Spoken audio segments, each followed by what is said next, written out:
Side equals to right hand side मिलेगा। Atomic number 47 तो silver बताएंगे, 79 तो गोल्ड बताएंगे, 99 आइंस्टाइन बताएंगे, 104 रदरफोर्ड बताएंगे। लेफ्ट राइट का कॉम्बिनेशन है ना। बट आप जब पढ़ते हैं तो आप कैसे पढ़ते हैं? अगर मैं बोलूं ये आपको याद करना है तो आप ऐसे करेंगे 47 silver, 47 silver, 47 silver, 47 silver. This is how you will be doing it, right? There is no connect between left and right, and that is why ये एग्जामिनेशन जब आप देने जाते हैं तो 47 का 57 हो जाता है, आपको समझ में नहीं आता, right? So let's understand it a little more. थोड़ा सा आगे बढ़ते हैं, एक और part. R stands for ridiculous thinking, अजीब अजीब सोच, anything to be laughed at. Human beings को कोई भी जनरल बातें याद नहीं रहती, कोई भी ऑफ द ट्रैक बात होगी तो वो आपको याद रहेगी। That is anything which is very funny or anything which is very harming. For instance, आप लोग किसी कॉलेज में आए और वहाँ पे आपकी रैगिंग हो गई, राइट? अलाउड नहीं है लेकिन होती अभी भी है, राइट? रैगिंग हुई तो जो रैगिंग कर रहा होगा उसको भी वो घटना याद रहेगी, और जिसकी रैगिंग हुई होगी उसको भी वो घटना याद रहेगी, क्योंकि एक पार्टी के लिए दुख भरी दास्तान और एक पार्टी के लिए मौज। So we actually see and memorise the extremes easily. तो क्या करें, इस AIR को कैसे हम अपनी पढ़ाई में यूज करते हैं, लेट्स सी। क्योंकि आप लोग बहुत ही टैलेंटेड और बहुत ही गुड स्टूडेंट्स हैं, तभी आप यहाँ पे हैं 75% के ऊपर वाले। तो मैं मान के चल रहा हूँ, चलिए एक आप लोगों को कुछ चीज़ें याद कराता हूँ मैं यहाँ से, so that you understand it little मोर। आप इमेजिन कीजिए अब आप अपने करियर में आगे बढ़ चुके हैं और आपको ऐसे ही हम लोगों की तरह बुलाया गया एक स्पीच देने के लिए, राइट? स्पीच देने के लिए जब आपको बुलाया जाता है तो आपके पास दो ऑप्शन हैं। एक कि आप पेपर में लिख लीजिए और उसको पढ़ के बोल दीजिए, जिससे कोई कनेक्ट आपका कभी नहीं बनेगा ऑडियंस के साथ। कनेक्ट तभी बनेगा जब आपके सामने कुछ ना हो और आप दिल से बोल रहे हो। उसके लिए आपको आपके सारे मुद्दे याद होने चाहिए कि ये 10 पॉइंट पे मुझे बात करना है, ऐसे होता है ना। अगर वो 10 पॉइंट्स याद आ गए तो आप उसके ऊपर कुछ कुछ बोल सकते हैं। This is how people actually prepare the speech. तो आज आपको सिखाता हूँ कि हम लोग कैसे करते हैं।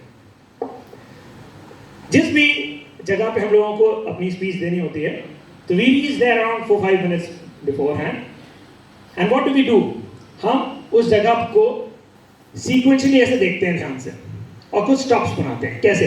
अगर इस ऑडिटोरियम को मुझे देखना है गौर से तो मैं क्या करूंगा, सबसे पहले मुझे यहाँ पे सरस्वती जी दिख रही है, सेकेंड उसके बाद मुझे एक ये पर्दा दिख रहा है, उसके बाद मुझे यहाँ पे एक स्पीकर दिख रहा है, उसके बाद यहाँ पे स्टेयर्स दिख रहे हैं मुझे, स्टेयर्स, और यहाँ से एक गेट दिख रहा है जहाँ से मान के चलिए हमने एंट्री की, और वो लास्ट में दिख रहा है मुझे एग्जिट गेट जहाँ से मुझे बाहर निकलना है। उसके बाद मुझे यहाँ पे फिर से स्टेयर्स दिख रहे हैं, और फिर यहाँ पे मुझे ये पोडियम दिख रहा है, पोडियम के बाद मुझे LED स्क्रीन दिख रही है, और फाइनली आप लोग दिख रहे हैं। फिर उसके 10 स्टॉप्स बना लूंगा, ठीक है ना? 10 पॉइंट्स मुझे बात करनी है, 10 स्टॉप्स मैंने बना लिए। Now how do we do it, just see. For instance मुझे एक स्पीच देनी है qualities of a good leader के ऊपर, और ये लगभग 10 पॉइंट पे मुझे बात करना है, ठीक है ना? मैं ये AIR को कैसे इसमें यूज करूंगा, एसोसिएशन, इमेजिनेशन और रिडिकुलस थिंकिंग को, सो दैट ये सारे के सारे पॉइंट्स मुझे याद रहें और मैं सबसे हाई कॉन्टैक्ट मिला के बात करूं और एक भी पॉइंट में भूलूं ना। कैसे करूंगा? मुझे पहला पॉइंट याद करना है ऑनेस्ट, तो मैं क्या करूंगा, पहला पॉइंट मुझे ऑनेस्ट याद करना है तो मैं क्या करूंगा, ऑनेस्ट इमेजिन करूंगा इस जगह पे एक नेस्ट बना हुआ है और एक चिड़िया ने यहाँ पे नेस्ट बना दिया। Nest will give me a clue कि मुझे क्या याद रखना है, ऑनेस्ट। हार्ड वर्किंग, इस पर्दे को जिसने भी बनाया है वो बहुत ही हार्ड वर्किंग इंसान है, उससे हार्ड वर्किंग कोई नहीं हो सकता, राइट? Next is dedicated. ये स्पीकर है, इसके ऊपर कौन बैठा है, daddy and cat are sitting together, daddy and cat both are sitting together here, and then comes brave. Brave मतलब बड़ी बहादुर इंसान। चलिए इमेजिन कीजिए कोई खली जैसा इंसान कहाँ बैठा हुआ है, इस वाले स्टेयर्स के ऊपर। Next is good communication skills. Communication हम लोग किससे करते हैं, मोबाइल से। इमेजिन कीजिए इस गेट से आप जैसे ही एंट्री कर रहे हैं आपका मोबाइल बंद करवा दिया जा रहा है कि आप किसी से बात न कर पाए। Next is motivate.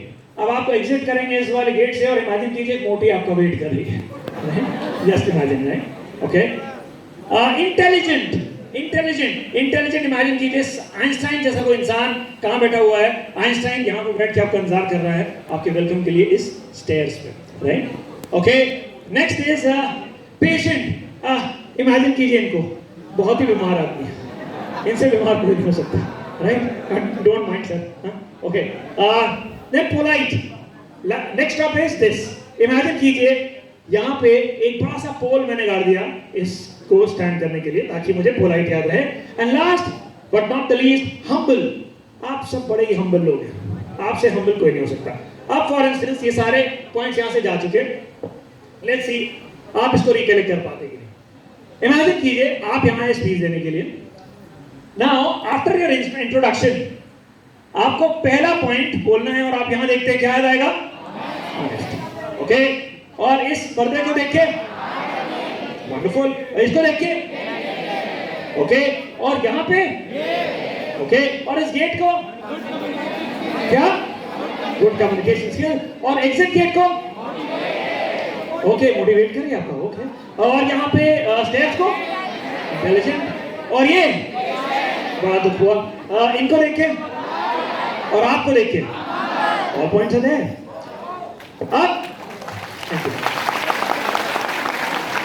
अब जब आपको स्पीच देनी होगी तो आप इधर भी देखेंगे, आप इधर भी देखेंगे, आप इधर भी देखेंगे, उधर भी देखेंगे, इधर भी देखेंगे। लोगों को लगेगा यार क्या स्पीकर है, सब तरफ देख रहा है, उनको क्या पता जब तक देखेंगे याद ही नहीं आएगा, है ना?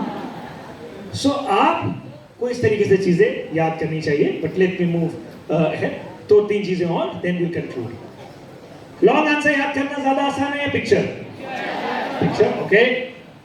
न्यूमोनिक्स एक ऐसा सब्जेक्ट है जो आपको हर चीज याद करा सकता है और आप सब यूज करते आए हैं। अभी जो मैंने किया उसका मैंने आपको मेथड बताया, वो भी न्यूमोनिक्स एक पार्ट है। क्या है वो? देखिए सम एग्जांपल्स। रेनबो में कितने कलर्स हैं? कैसे याद किया? This is nothing but one of the method of mnemonics, right? किसी महीने में कितने दिन होते हैं कैसे पता चलता है? नकल से। अगर इससे पता चलता है तो that is nothing but mnemonics, one of the method of mnemonics. और मे बी सीक्वेंस, प्लैनेट के सीक्वेंस कैसे याद किया?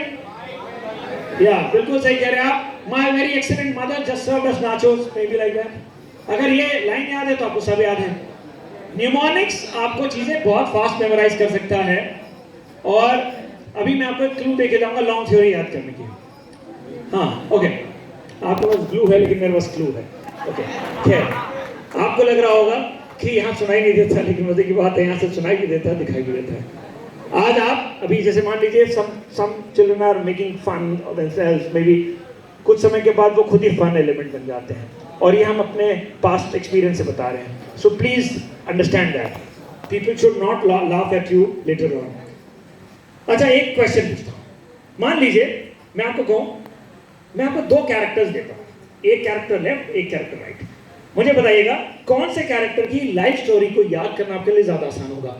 एक तरफ है अकबर और एक तरफ है Salman Khan. Salman Khan is easy, okay okay. चलो let me give you another example. One side is Rani Laxmibai and the other side is Katrina Kaif. Okay okay, चलिए देखिए एक चीज समझिए। हमारा जो ब्रेन है ना, हमारा ब्रेन जैसे ही कोई नई इंफॉर्मेशन आती है, अगर किसी पुरानी इंफॉर्मेशन से रिलेटेबल होती है तो उसको याद रहने की पॉसिबिलिटी बढ़ जाती है। और जिसको हम जान रहे होते हैं उसके बारे में जब बात होती है तो इंटरेस्ट बढ़ जाता है, और इंटरेस्ट अगर बढ़ जाता है तो हमारा कॉन्सेंट्रेशन बढ़ जाता है, और कॉन्सेंट्रेशन बढ़ जाता है तो हमारी चीजें याद करने की पॉसिबिलिटी बढ़ जाती है। हम लोगों को याद करना रहता है तो हम लोग क्या करते हैं, हमारे लिए कंटेंट, ह्यूमंस के लिए content does not matter, this content is for whom that matters. तो आपको क्या करना होगा, जैसे मान लीजिए अगर मुझे टीपू सुल्तान के बारे में याद करना होगा मेरे स्टूडेंट्स को, तो आई विल नॉट से कि टीपू सुल्तान को विजुअलाइज करो, आई विल से विजुअलाइज सुल्तान। जब आप पढ़ रहे हैं तो आप इसके बारे में सोचिए and you will be able to understand it little more. Maybe Babar, Babar के बारे में याद करना हो तो कैसे याद करेंगे? जिसके पास आपको ज्यादा जाना पड़ता है, मुझे थोड़ा कम, that is my Babur, right? Okay okay. Maybe Akbar, Akbar को याद करना हो तो मुझे याद आती है जोधा अकबर मूवी, और उसका एक्टर कौन है? Hrithik Roshan. So that is how you can actually replace the character and start memorizing. This will really help you. Maybe Sher Shah Suri, एक ऐसा शेर जिसने शाहरुख खान को साड़ी पहनाती हो, something like that, right? Okay, or maybe Rani Lakshmibai. It can be Rani Mukherjee or maybe Kangana Ranaut. Anyone? So this is how you can do it. But let's do an experiment. एक experiment करते हैं आपके साथ, and then we will understand कि success कैसे मिलेगी. ये तो मेमोरी का थोड़ा बहुत हो गया आपके लिए 10-15 minute, but let's talk about success. What is this? 13 और 13 भी हो सकता है और बी भी हो सकता है, राइट? ओके. अच्छा चलिए एक काम करते हैं, मैं इसके आगे और पीछे कुछ लगाता हूं और मुझे बताइएगा अब ये क्या है. What is this now? A B and या मान लीजिए मैं इसके ऊपर नीचे कुछ लगा रहा हूं और अब मुझे बताइए व्हाट इज दिस? 12, 13 है. ये जो बीच वाला है, बीच वाला जो पोर्शन है, this is what we are. We will become that element, the kind of environment we are in, the kind of people we are with. This is properly researched. We are the average of 5 people whom we spend maximum time. If you feel that मेरे साथ के लोग जिंदगी में बहुत अच्छा नहीं कर पाएंगे और आप अच्छा करना चाह रहे हैं, तो that is the red flag for you to change the company. If you will not change the company, you will be amongst them. अगर आप जिंदगी में कुछ करना चाहते हैं तो हर पल अपने 5 लोगों को, आप आसपास के लोगों को एनालाइज करते रहिए. क्या वो आप उनकी कंपनी में रहने लायक हैं या नहीं? अगर आपकी कंपनी गड़बड़ हो गई तो your life is done and then you are in trouble. Now how do we select right career? इसके लिए I want 5 girls and 5 boys. 5 girls इस तरफ आ जाएं, जल्दी से आ जाएं. 5 गर्ल्स जल्दी से आ जाएं, आ जाइए. एंड 5 बॉयज जल्दी फास्ट आइए. गर्ल्स आर डन, गर्ल्स सारे हो गए. अब आ जाएंगे, आप आ जाइए बेटा, आ जाइए. आप तीनों आ जाइए. गर्ल्स हो गए. बॉयज में अब यहां से 3 जन आ जाएं, बस 3 और. चलिए okay done. Okay quite. Okay assembly आप लोग जाते हैं स्कूल में? असेंबली तो करते होंगे. लाइन पे कैसे लगते हैं? फॉर इंस्टेंस यहां से असेंबली कंडक्ट हो रही है तो आप लोग कहां फेस करेंगे? मेरी तरफ. एक साथ लाइन में लग जाइए. लाइन में लग जाइए. सारे 5 आ जाइए लाइन में. आप इनके पीछे आ जाइए. आगे आ जाइए आगे. और अब सब लोग मेरी तरफ देखेंगे. And this is something, this exercise will give you a clue कि करियर गाइडेंस के लिए, करियर सेलेक्ट करने के लिए क्या चीजें सबसे इंपॉर्टेंट हैं. सो मेरी रिक्वेस्ट है, इस गेम पे कोई किसी को डिस्टर्ब नहीं करेगा, राइट? गेम के पार्टिसिपेंट्स ये 10 जन हैं. आप लोग एंजॉय करिए, मजा भी आएगा आप लोगों को इस गेम में. लेकिन प्लीज आप लोगों के मुंह से कोई आवाज नहीं निकलनी चाहिए. आप लोग कोई क्लू नहीं देंगे इनको. Getting a point? I hope my instructions are clear. आप लोग सब मेरे को देखेंगे एकदम आगे. मैं सबसे पीछे वाले जो भाई साहब हैं उनको मैं कुछ कहूंगा, कुछ चीजें बोलूंगा या कुछ चीजें करके दिखाऊंगा. उनको वही मैसेज वहां से लेके यहां तक पहुंचाना है. वो अपने आगे को बोलेंगे, आप अपने वाले को बोलेंगे, अगले वाले को बोलेंगे, ऐसे करके वो मैसेज यहां तक पहुंचाना है. क्वाइट. एंड कोई भी जन एक एक्शन को दोबारा नहीं करेगा. I hope my instructions are clear. और आप लोगों की तरफ से कोई क्लू नहीं आना चाहिए, otherwise this game will be a disaster. Okay, so all of you are clear with the things. आप लोग को आगे देखना है, एक बार भी पीछे नहीं पलटना है, पीछे नहीं देखना है जब तक कि आपके पीछे वाला आपको करने के लिए कुछ ना कहे. ओके ओके, तो मैं इनको कुछ एक्शंस करके बता रहा हूं, आप कोई एक्शंस आगे लेके जाने हैं. Okay ready?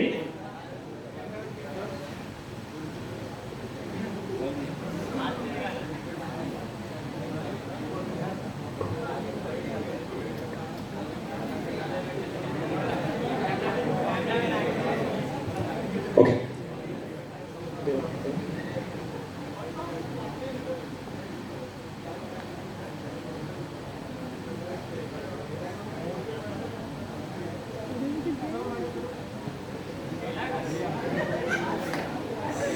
Okay done now you move हाँ बस वो कुछ नहीं था बस यही था ओके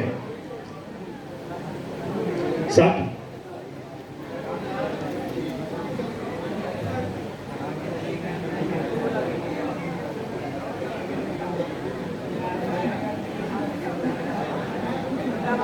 ओके ना मूव है आप मूव है आप लोग सब चुप रहेंगे एकदम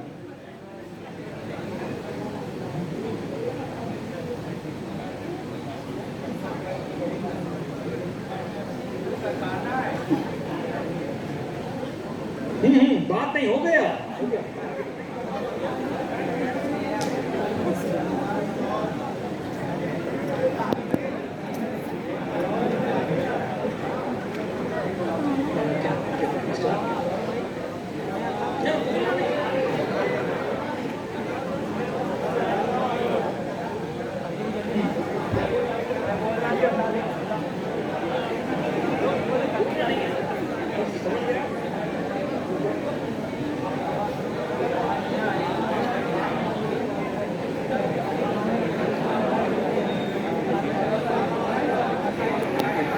Okay, quiet.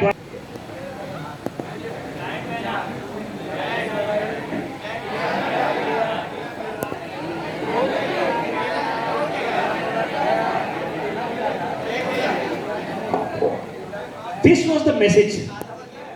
और कहां से क्या पहुंच गए आप? You know why? ये एक्सपेरिमेंट क्यों कराया? Just try and understand. आपकी लाइफ का सबसे इंपॉर्टेंट डिसीजन होता है आपका करियर सिलेक्शन। इसकी बातें आप किसी से भी करते हैं, मतलब किसी से भी करते हैं। क्या करूं? शर्मा जी ने कुछ बताया, वर्मा जी ने कुछ बताया, खान साहब ने कुछ बताया, ऐसे करके कुछ बताया और उसके बाद एंड में क्या हुआ? कुछ नहीं मिला।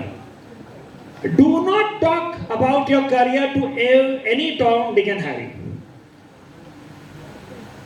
Please try and understand. अगर मैं मेमोरी ट्रेनर हूं, मेरे पास अगर आप करियर सिलेक्शन के लिए आए तो मैं आपसे क्या कहूंगा? मेमोरी ट्रेनर बन जाओ भाई। अगर मैं डॉक्टर होता तो क्या बोलता? डॉक्टर बन जाओ। अगर मैं चार्टर्ड अकाउंटेंट होता तो क्या कहता? चार्टर्ड अकाउंटेंट बन जाओ। मुझे पता ही वही है ना। Are you getting my point? So please try and understand, आपके करियर सिलेक्शन के लिए आपको खुद से मंथन करना होगा। Thank you so much, please thank you. आप अगर आप डेली 15 मिनट सिर्फ अपने आप से बात करें, स्ट्रेंथ्स, आपकी कोर स्ट्रेंथ्स के हिसाब से बेस्ट है। उसके लिए आप किसी से मत बात कीजिए। आपके पेरेंट्स वेल विशर्स हैं, उनसे बेटर कोई नहीं हो सकता, लेकिन हर जगह नहीं, हर जन से नहीं। आप और आपके पेरेंट्स के बीच में अगर कुछ डिफरेंसेस हैं, मैं एक्स बनना चाहता हूं और आप वो वाई बनवाना चाहते हैं, talk, explain and at the same time आपको सिर्फ ये बताना है अपने पेरेंट्स को उस करियर के लिए कि वो आपके लिए क्यों बेटर है। आपके पेरेंट्स को सिर्फ एक चाहिए, एक stable career, financially sound, recognition, यही 2-4 चीजें हैं। आपको सिर्फ ये बताना है कि अगर आपका चॉइस ऑफ सिलेक्शन करियर ये वाला है तो इसमें ये सारी चीजें कैसे मिल रही हैं। So with this I will stop here और मैं आपसे कहूंगा डेली 15 मिनट अपने लिए ये मी टाइम आपके पास होना चाहिए, जिसमें सिर्फ आप अपने ब्रेन से बात करें, क्योंकि आपका ब्रेन आपका है और किसी और का नहीं है। वो सिर्फ आपकी बात समझता है और किसी और की नहीं। अगर मैंने आपसे कहा चलो भाई छत से जाओ, कूद जाओ, will you jump? Till the time your brain से चलो कूद के देख लेते हैं, राइट? आपका ब्रेन जब तक आपको सिग्नल नहीं देगा आप कुछ नहीं कर रहे हैं और उसी से आप बात नहीं करते हैं। Self talk is important. 15 minute अपने आप को दीजिए। And if you want to stay connected with me, these are my details, you can stay connected with me. Any school team which is present here, they want my session in their school, you can keep my number and connect with me. Schools में हम लोग पैसे नहीं लेते हैं. So that is all from my side. Thank you so much and have a very